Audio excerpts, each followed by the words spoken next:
S, ಇದು junk fruit ಪ್ರಿಯರ್ಗೆ ಒಂದು ರೀತಿ ಶಾಕಿಂಗ್ ನ್ಯೂಸ್. ಎಲ್ಲರೂ ಕೂಡ ಮಿಸ್ ಮಾಡದೆ ನೋಡುವಂತಹ ಸುದ್ದಿ. ಇತ್ತೀಚೆಗೆ ಬರೀ ಬೆಂಗಳೂರು ಮಾತ್ರ ಅಲ್ಲ, ಕರ್ನಾಟಕ ಇಡೀ ದೇಶದಲ್ಲಿ ಅತಿ ಹೆಚ್ಚು ಹೃದಯ ಸಂಬಂಧಿ ಕಾಯಿಲೆಗಳು, ಹಾರ್ಟ್ ಅಟ್ಯಾಕ್ಗಳು ಜಾಸ್ತಿ ಆಗ್ತಾ ಇದಾವೆ. ಸೊ ಯಾಕೆ, ಏನಾಗ್ತಾ ಇದೆ ಅನ್ನೋ ಲೆಕ್ಕಾಚಾರ. ಸೊ ಪ್ರಮುಖವಾಗಿ ಈ ಕುರಿತಾಗಿ ಆರೋಗ್ಯ ಇಲಾಖೆ ಕೆಲವೊಂದಿಷ್ಟು ಬೆಚ್ಚಿ ಬೀಳುವಂತಹ ಮಾಹಿತಿಯನ್ನ ಹೊರಹಾಕಿದೆ. ಈ ಟ್ರಾನ್ಸ್ ಫ್ಯಾಟ್ ಸೇವನೆಯಿಂದ ಹಾರ್ಟ್ ಅಟ್ಯಾಕ್ಗಳು ಜಾಸ್ತಿ ಆಗ್ತಾ ಇದಾವೆ. ಜೊತೆಗೆ ಟ್ರಾನ್ಸ್ ಫ್ಯಾಟ್ ಹೊಂದಿರತಕ್ಕಂಥ ಆಹಾರವನ್ನ ತಿನ್ನೋದ್ರಿಂದ ನಮ್ಮ ಆರೋಗ್ಯದಲ್ಲಿ ಸಾಕಷ್ಟು ಏರುಪೇರಾಗುತ್ತೆ. ಇದು ಆರೋಗ್ಯಕ್ಕೆ ಡೇಂಜರ್ ಅನ್ನೋ ಒಂದು ಮಾಹಿತಿಯನ್ನು ಬರ್ತಾ ಇದೆ.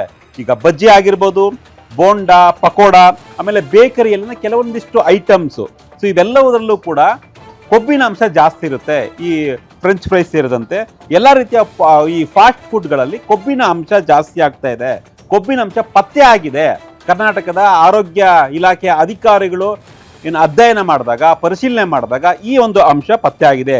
ಚಿಪ್ಸು, ಆಮೇಲೆ ಪಾಕೆಟ್ ಸ್ನ್ಯಾಕ್ಸು, ಜೊತೆಗೆ ಡಾಲ್ಡಾದಿಂದ ಸಿದ್ಧ ಮಾಡುವಂತಹ, ರೆಡಿ ಮಾಡುವಂತಹ ಸಿಹಿ ಸ್ವೀಟ್ಸು, ಈ ಸಿಹಿ ಪದಾರ್ಥಗಳಲ್ಲಿ ಈ ಎಲ್ಲ ಕೊಬ್ಬಿನಂಶ ಪತ್ತೆ ಆಗಿದೆ. ಟ್ರಾನ್ಸ್ ಫ್ಯಾಟ್ ಅಂತ ಏನು ಕರಿತೀವಿ, ಈ ಒಂದು ಟ್ರಾನ್ಸ್ ಫ್ಯಾಟ್ ಅಂದ್ರೆ ಕೆಟ್ಟ ಕೊಬ್ಬು ಅಂತ ಅಷ್ಟೇ, ಇನ್ನೇನು ಬೇರೆ ತುಂಬ ದೊಡ್ಡ ಮಟ್ಟದ ಅರ್ಥ ಮಾಡ್ಕೊಳ್ಳೋದು ಅಗತ್ಯ ಇಲ್ಲ. ಕೆಟ್ಟ ಕೊಬ್ಬು ಈ ಒಂದು ಪದಾರ್ಥಗಳಲ್ಲಿ ಪತ್ತೆ ಆಗಿದೆ.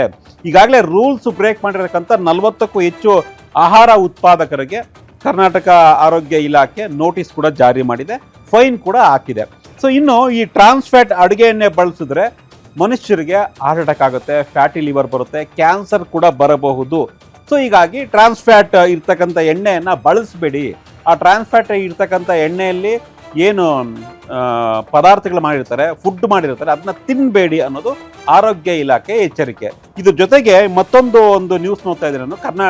ಇಡೀ ಕರ್ನಾಟಕ ಮಾತ್ರ ಅಲ್ಲ, ಇಡೀ ಭಾರತದಲ್ಲಿ ರೀಸೆಂಟ್ ಟೈಮ್ಸ್ ಅಲ್ಲಿ ಕೊಲೆಸ್ಟ್ರಾಲ್ ಜಾಸ್ತಿ ಆಗ್ತಾ ಇದೆ. ಕೆಟ್ಟ ಕೊಲೆಸ್ಟ್ರಾಲ್, LDL ಅಂತ ಏನು ಕರಿತೀವಿ, ಆ ಒಂದು ಕೆಟ್ಟ ಕೊಲೆಸ್ಟ್ರಾಲ್ ಜಾಸ್ತಿ ಆಗ್ತಾ ಇದೆ. ಅದಕ್ಕೂ ಈ ಟ್ರಾನ್ಸ್ ಫ್ಯಾಟ್ಗೂ ಸಂಬಂಧ ಇದೆ. ಕೊಲೆಸ್ಟ್ರಾಲ್ ಜಾಸ್ತಿ ಆದಷ್ಟು ಕೂಡ ರಕ್ತ ಪರಿಚಲನೆ, ಏನು ನಮ್ಮ ಬಾಡಿಯಲ್ಲಿ ರಕ್ತ ಸಂಚರಿಸ್ತಾ ಇರುತ್ತೆ, ಅದು ತಪ್ಪುತ್ತೆ. ಸೊ ರಕ್ತ ಸಂಚಲನೆ ಯಾವಾಗ ಸರಿಯಾಗಿ ಆಗಲ್ವೋ ಆಗ ಸ್ಟ್ರೋಕ್ಸ್ ಆಗ್ಬೋದು ಅಥವಾ ಹಾರ್ಟ್ ಅಟ್ಯಾಕ್ ಆಗ್ಬೋದು, ಈ ರೀತಿಯ ಸಮಸ್ಯೆಗಳು ಜಾಸ್ತಿ ಆಗುತ್ತೆ. ಸೊ ಹೀಗಾಗಿ ಈ ಒಂದು ಟ್ರಾನ್ಸ್ ಫ್ಯಾಟ್ ಇರ್ತಕ್ಕಂಥ ಎಣ್ಣೆ ಪದಾರ್ಥಗಳನ್ನು ತಿನ್ನಬೇಡಿ ಅನ್ನೋದು ವೈದ್ಯರ ಆರೋಗ್ಯ ಇಲಾಖೆಯ ಒಂದು ಮಾತುಗಳು, ಅವ್ರು ಕೊಟ್ಟಿರ್ತಕ್ಕಂಥ ಒಂದು ಸ್ಫೋಟಕ ಮಾಹಿತಿ ಇದು. ಸೊ ಹಾಗಿದ್ರೆ ಈ ಬಗ್ಗೆ ಡಾಕ್ಟರ್ಸ್ ಏನು ಹೇಳ್ತಾರೆ, ಡಾಕ್ಟರ್ ಯಾಕೆ ಒಂದೊಂದಾಗಿ ನೋಡ್ತಾ ಹೋಗೋಣ. ಏನಿದೆ ಇಷ್ಟಕ್ಕೂ ಈ ಟ್ರಾನ್ಸ್ ಫ್ಯಾಟ್ ಅಂದ್ರೆ ಏನು, ಇದ್ರ ಬಗ್ಗೆ ಒಂದು ಡಿಟೇಲ್ಡ್ ಆಗಿ ಡಾಕ್ಟರ್ಗಳು ಮಾತನಾಡಿದ್ದಾರೆ. ಸೊ ಆ ಡಾಕ್ಟರ್ ಏನು ಹೇಳಿದ್ದಾರೆ, ಈ ಸಂಪೂರ್ಣವಾದಂಥ ವಿಶಾಲ್ ರಾವ್ ಅಂತ, ವಿಶಾಲ್ ರಾವ್ ಇವರು ನೆಕ್ ಸರ್ಜಿಕಲ್ ಆಂಕೋಲಜಿ ಇದರ ಮುಖ್ಯಸ್ಥರು ಇವರು. ಅಂದರೆ ಹೃದಯ ಸಂಬಂಧಿ ವಿಚಾರವಾಗಿ ಅಥವಾ ಈ ಒಂದು ಎಣ್ಣೆಯಿಂದ ಏನೆಲ್ಲ ಆಗಬಹುದು ಅನ್ನೋದ್ರ ಬಗ್ಗೆ ಮಾತನಾಡಿದ್ದಾರೆ. ನಾವು ತಿನ್ನುವ ಆಹಾರದಲ್ಲಿ ಟ್ರಾನ್ಸ್ ಫ್ಯಾಟ್ ಜಾಸ್ತಿ ಇರುತ್ತೆ. ಸೊ ಹೃದಯಕ್ಕೆ ಜೊತೆಗೆ ದೇಹಕ್ಕೆ ಉಪಯೋಗವಾದಂಥ ಉತ್ತಮವಾದ ಆಹಾರವನ್ನು ಸೇವನೆ ಮಾಡಬೇಕು. ಇಲ್ಲ ಅಂದರೆ ಈ ಟ್ರಾನ್ಸ್ ಫ್ಯಾಟ್ ಜಾಸ್ತಿಯಾಗಿ ಹೃದಯಕ್ಕೆ ಸಮಸ್ಯೆ ಆಗುತ್ತೆ. ಟ್ರಾನ್ಸ್ ಫ್ಯಾಟ್ ಯಾವುದೇ ಕಾರಣಕ್ಕೂ ನಮ್ಮ ಕಣ್ಣಿಗೆ ಕಾಣೋದಿಲ್ಲ. ಏನಪ್ಪ ಇದು ಟ್ರಾನ್ಸ್ ಫ್ಯಾಟ್ ಅಂದರೆ ಹೆಂಗಿರುತ್ತೆ?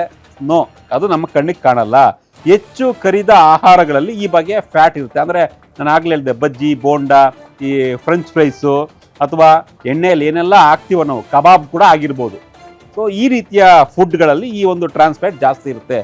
ಜಂಕ್ ಫುಡ್ಗಳಲ್ಲೂ ಕೂಡ ಈ ಟ್ರಾನ್ಸ್ ಫ್ಯಾಟ್ ಪತ್ತೆಯಾಗಿದೆ.